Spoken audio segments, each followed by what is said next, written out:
My lunch menu, while I was at the Vintage Computer Festival, was brought to me, when I paid for it, by Jollibee.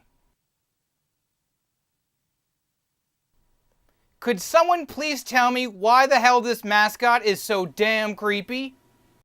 Alright, I gotta hurry back to my booth here pretty quickly here. And people are looking at me a bit strange because I'm handing this like it's some sort of like selfie going on. Anyways, welcome to the Vintage Computer Festival, Pacific Northwest. This is the second year that it's happening, and it's happening here at the Living Computer Museum. The doors are about to open. It's the second day. We were crammed yesterday, so I had almost no time to record anything. So we're gonna try it again today. We might be able to do that, we might not be able to do that. Anyways, they're looking at me. I gotta go here. Take care. Let's see how it goes.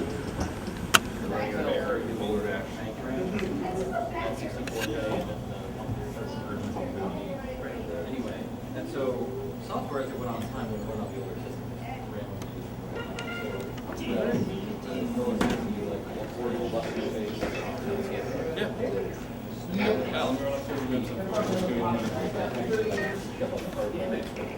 making me a fan of you. It gave me like a megabyte of RAM. It was one of the first. The way they built this is cool. Now they have a team of 25 people. Right. You guys are engineers too. Takes a picture of the back. That's the back was there. Like in the back. That way the sign won't tip forward. I need scissors for that. Yeah, sure. Sorry, I'm super excited. We're gonna need scissors. Sure. Here's the weights. Okay. Why did I sign up for this? Yeah, exactly. What's it? It erases. Okay. Well, this is the back room. And this is where even more stuff is happening. And this is just one of the lecture halls. All right, I have to check this out. Yeah. More, but Yeah, definitely drop by. thanks. See ya. Moving away from that, this is supposed to be the Grid and Amiga desk. They're not here yet again. And their Amiga's broken. Both their Amigas are broken again. Only Amiga makes it necessary. Isn't that what they said it was? Yeah, that's exactly what it says. Only Amiga makes me Oh, did you solve the problem? Emulators. Me Atari. dying and starting over again. Oh, hey, look. Me. This beautiful Atari setup booth here. Atari 800? 800.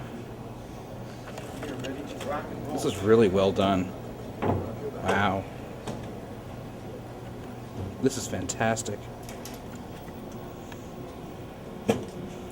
From Minix to Linux, an early history of the origins of the Linux kernel. Yes, sir. You look quite set up here. This has been my passion for like the last 15 years, is to reconstruct the past. And so what I have, I set up a leading edge Model D, which I rescued from a abandoned storage locker in New Jersey. This is the 286? This is an 8088. I've upgraded it to have an NEC V20 because they're chip compatible, and Minix will work with both. It has 640K of RAM. It originally came with 2 floppy drives. I did put in a hard drive into it, but that's it.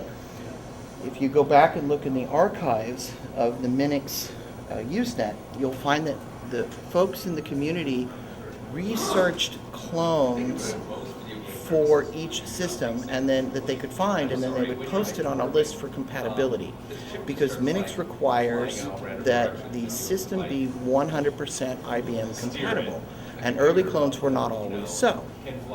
So I got this machine, and I have been putting it together, and originally the monitor was going to be a CGA monitor because that's the stock that came with it. It got smoke, so I had to replace it with a VGA. But for the purposes of text, it wouldn't have made any difference. And then how did you convert the output of this, which would not have had VGA output? Well, I have a card installed. I actually have an 8-bit VGA card to install it that works with the 8088, and it then gives us a nice, clear 80 by 25 text.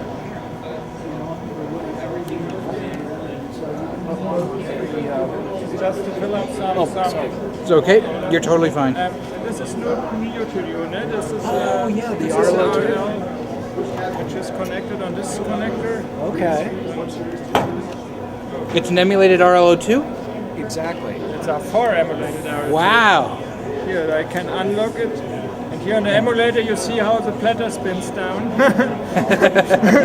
See, if I load it, it's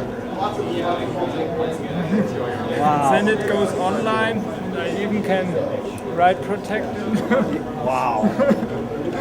That's cool. But otherwise, there's no modifications to this 1105, is there? No, Like it's just a drop. It's just a drop-in board. That's the board. Okay. This is an ancient 1105, which we have a microphone open, or We're good. okay. So this machine is spare. It's just a CPU and 8K of memory, and this board is emulating the rest of the memory and 4 of these RL2 drives with operating systems on it. So we have here an RT11 booted with a running adventure. And for instance, if I do some adventure command, I see the drive access lamps flicker. It's moving. The heads are moving.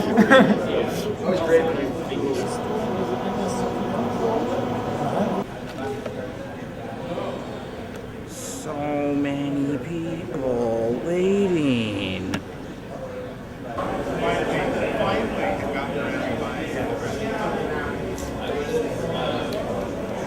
Look at this. This is cool. All these different kinds of. I've never seen discs this large. Upstairs they have the Xerox part. Yeah. And that thing has a bed. No silicon graphics today. Oh no, SGI over here. Video tools. Create a business card.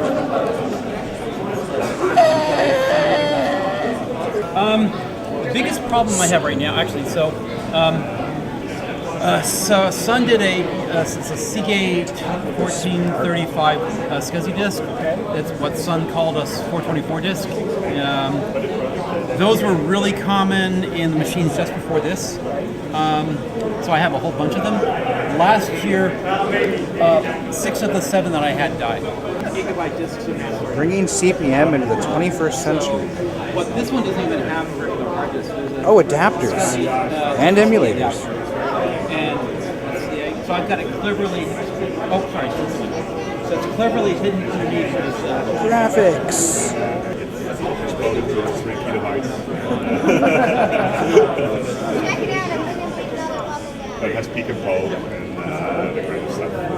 But just enough to interact with the boards and do some interesting stuff. Oh yes. Yeah.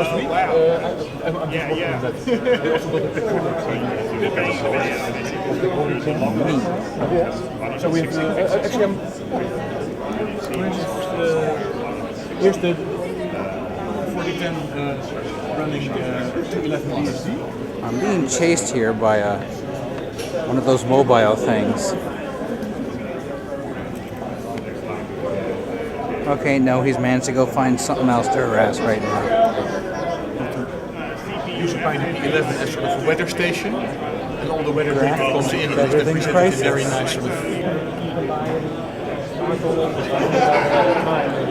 But I'm really trying to promote using a language more like this in concert with the argument language. So in other words, instead of doing, you can direct it's Lisp on bare metal. There's no options. It's like right there. Defender, like a kid that can play Defender well, was a hot shot. Yes, It was legendary to everybody because it's so fast.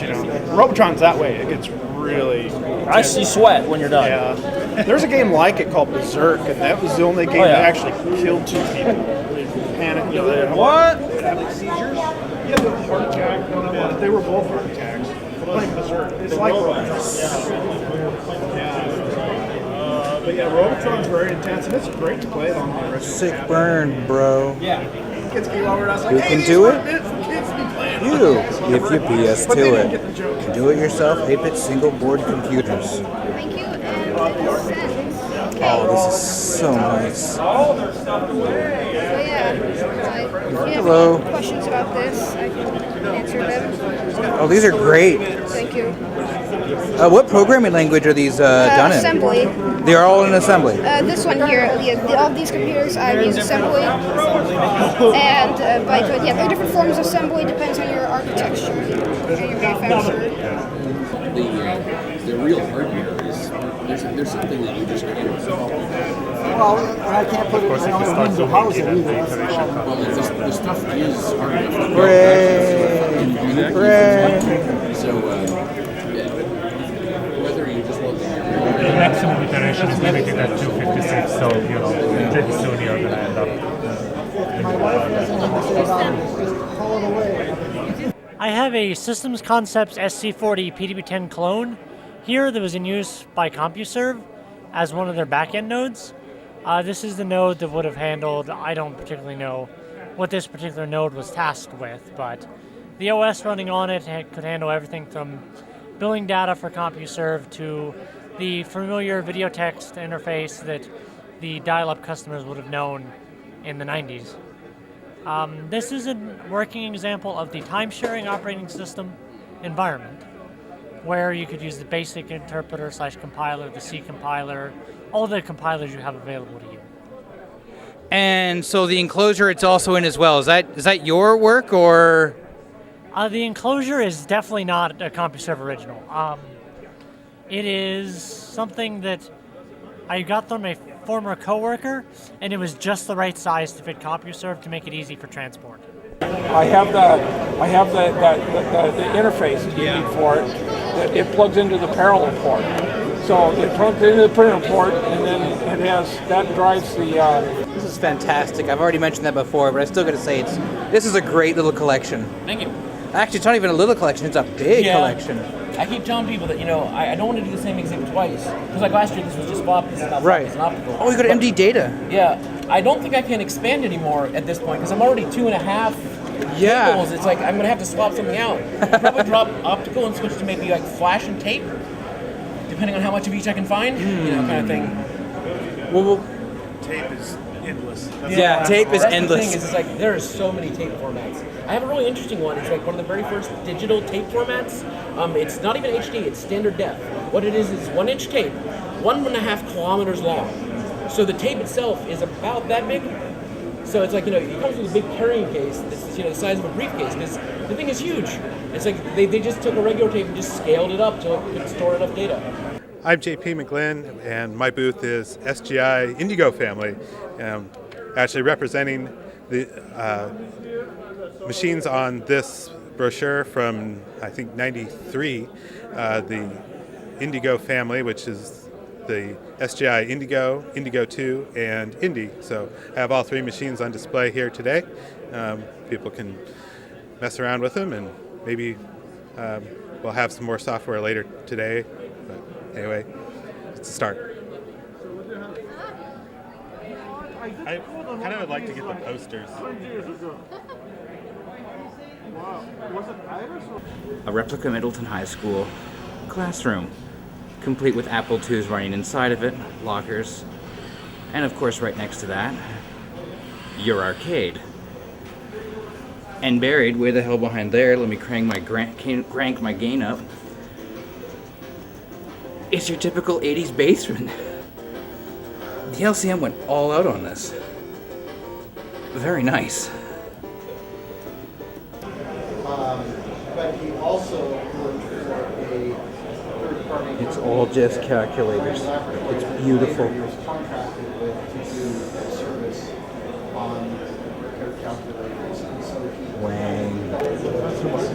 I'm gonna harass this guy here with the camera. Go away. This place has a consignment area. It's been slowly emptying out during the course of this. What even is this? Oh, it's a scanner. Radius Video Vision. These are fun. Oh, Galileo Video. Oh, Galileo Video. Here we go. Down here. Nice. These RAM boards. That's Unibus. Unibus. Ooh, what is this? Relax. Are you... You're a disc controller of some sort. Are you SD? No. SMD? I can't tell. I'd go for that. Yes, $20 each. Sure, I guess we'd go for one board. This is Sony. SMC70. I've heard about these. Pen, light pen, tape, serial. And then just a power supply in the back. It's simple.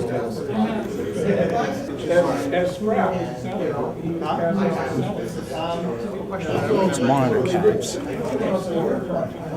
Just like a neat. I already have one of those. This is really tempting. You really think you need more? Laser vision video disc plus industrial units. 7 items, 4 laser disc players, $120. 3 discs, 1 lot, no separate. I'd be insane to buy all that at once. Flash Gordon? Tron? What else? Disney's Best and Fabulous 50s on CED. Nice.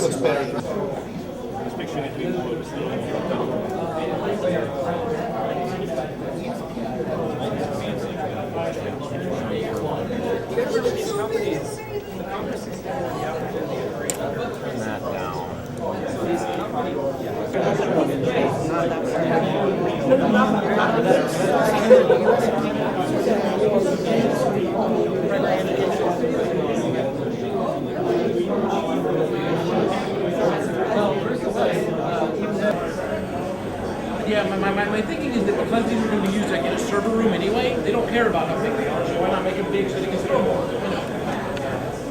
No one's just sticking the pocket. Okay, you get the idea here. There's everything at the Living Computer Museum. And the Vintage Computer Festival Pacific Northwest 2019 was a smashing success. We broke the attendance record for the museum on Saturday and Sunday. There were tons of people there. We had people lined up out the doors both mornings. It was amazing. All the panels went exactly as we thought. My display didn't catch fire. Nobody's display caught fire. Oh, it was fantastic. As you can see also, I did end up buying all of those Laserdisc players because why the heck not? The price got bumped down to $40. To those who I tried to interview, but I ran out of time. Thank you very much for spending a little bit of your time to try and tell me about your systems. Every display was absolutely fantastic. And when the awards came out, the most gratifying thing of the entire event happened. Drum roll, please. Ta-da! Vintage Computer Festival Pacific Northwest 2019 Best Display. Apple Talk was a smashing success. People loved it. The whole network setup, all the displays working, all the information that was given across. It was amazing. And thanks to you guys out there, and you girls of course as well, this happened. Thank you very much. I also want to thank Michael Brookman, who had to basically go through all the crap of getting this set up here in Seattle for the last couple of months, as well as everybody else at the Vintage Computer Federation for arranging this. I understand there's quite a few people who came here from out east. I know there's people who came up here from California. I understand that the Vintage Computer Festival East and West are also coming up. Look into the paid links below in the description for more information on those events there. For more of me touring around the Living Computer Museum and looking at some of the other things that were happening, just wait for the next video to pop up here pretty quickly. But until next time, have a good one. And to answer the question, will I be appearing next year? In person, yes. With a display, maybe.